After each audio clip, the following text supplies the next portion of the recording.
nơi xem nắp hốc dây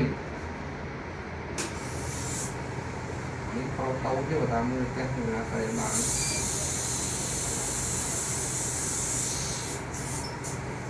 không nhẹ đặt nhẹ một thì chỉ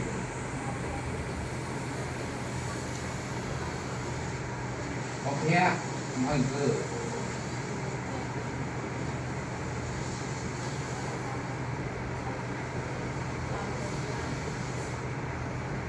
mình cứ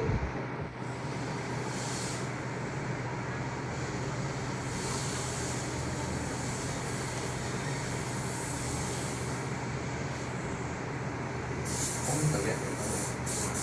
và phải là người mà nhé dạ và cho cùng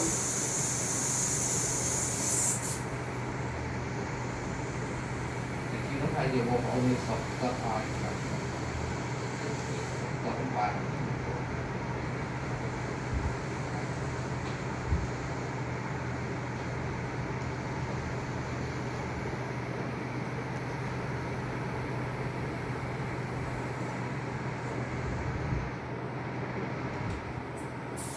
chuyện mưa ra mây